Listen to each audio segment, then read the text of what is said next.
morning, dear children. A very hearty and prosperous new year to you and your family members. Hope you all have enjoyed the winter break with lots of entertainment and fun. But now we should start with our regular online classes. Today we are going to start with history, and the name of the chapter is Women, Caste and Reform. Children, have you ever thought about the lives of the girls some 200 years before? You can't even imagine, children, that the girls, they were not allowed to go out of the houses. We can't even think of the girls going to school and living a healthy life. They were not allowed to do anything. But slowly and steadily, as the years passed, there were different changes amongst the life of the girls, and slowly they were allowed to go out of the houses for education, for job, and even earning their livelihood. So in this chapter, we are going to study the life of the girls some 200 years before till today, how the modernization took place and who all were the social reformers who brought the drastic changes in the life of the females. So let's start with the explanation of the chapter. So children, we were discussing about the women, caste and reforms, how the life of the children were some 200 years ago, and how slowly and steadily there were changes in the life of the girls, the life of the women. So first look at the present condition. Nowadays, most girls from middle class families, they go to school and they even study with boys. And on growing up, many girls, they go to colleges, universities, and they even take up jobs after their studies. They have to be adults before they are legally married, and according to the law, they can marry anyone they like. And all women, like all men, they can vote and stand for elections. So children, this is the present scenario.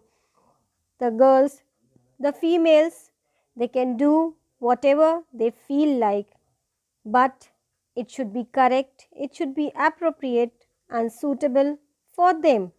This is the present situation. Now we'll have a quick look at the past situation. In the past, most children, they were married at an early age. In some parts of the country, widows were praised if they choose death by burning themselves on the funeral pyre of their husbands. And I think you all are aware with the word sati. So this is what sati means, that the widows, they have to burn themselves on the funeral pyre of their husbands. And if they do such act, they were praised by the people, by the society. In many parts of the country, people believed that if a woman was educated, she could become a widow. In most regions, people were divided along lines of caste. So in most parts, in most regions, in the Indian society, the people, they were divided along the different caste system.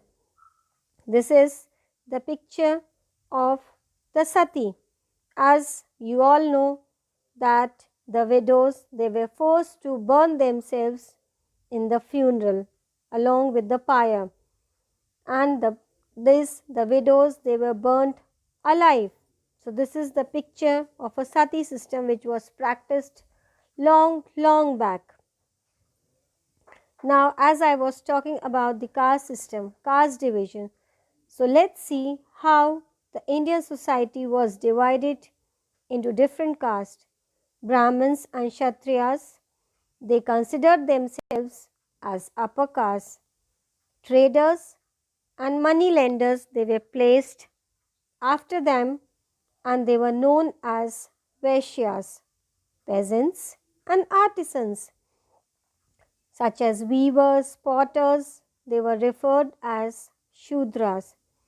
And at the lowest and the last place were those who labored to keep cities and villages clean, and they were known as untouchables. So this is how the caste division was there in the Indian society long back.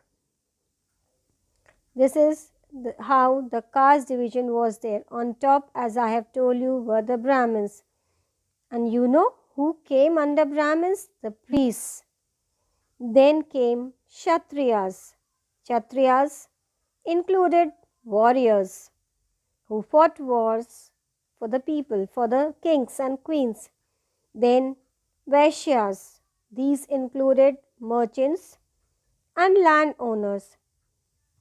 Then on the third run came the Shudras, and these included the servants, the subordinate to Vaishyas, Kshatriyas, and even the lower caste, lower class Brahmins. Then at the last run came the untouchables, and or they were known as, and they were considered as out of caste or subordinates to all, and these included the cobblers, the street sweepers, latrine cleaners, and children. They were considered as untouchables, and they were not allowed to enter the public places. They were being differentiated from the other three ones. So untouchables, as I have told you, they were not allowed to enter temples, draw water from wells used by the upper caste, or bath in the pond where upper caste bathed. They were seen as inferior human beings. So they were considered as inferior by the other people, and they were not allowed to enter temples or use any of the public places. Now this is a picture of a leather worker who does the work of leather, and they were known as Medigas. Now children, this was the condition of the Indian society, and there was lot of discrimination amongst the people. So then as this condition started becoming worse, now came the reformers. Who were reformers? Reformers were the people who wanted change in the Indian society, changes in the mentality of the people. So reformers, they were described as people who felt that changes were necessary in society and unjust practices needed to be done away with. They thought that the best way to ensure such changes was by persuading people to give up old practices and adopt a new way of life.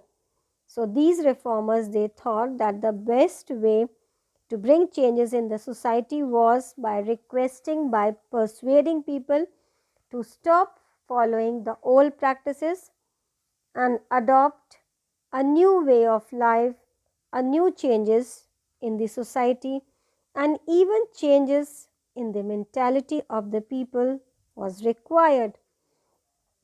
These are some of the Indian reformers who worked really hard to bring changes in the society and changes even in the mentality of the people, especially the males.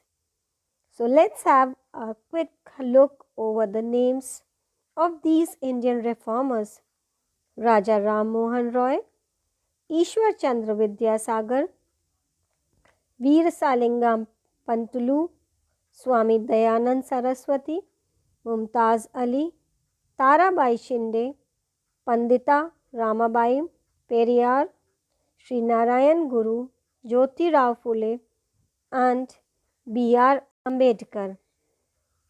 So this is a picture of a very famous personality, and I know everyone is quite aware of the work he has done. Can you think and tell me what did he find? Yes, he founded a reform association which was known as the Brahmo Samaj, Brahmo Sabha, and later it came to be known as Brahmo Samaj. And he worked very hard to remove the Sati Pratha from the society.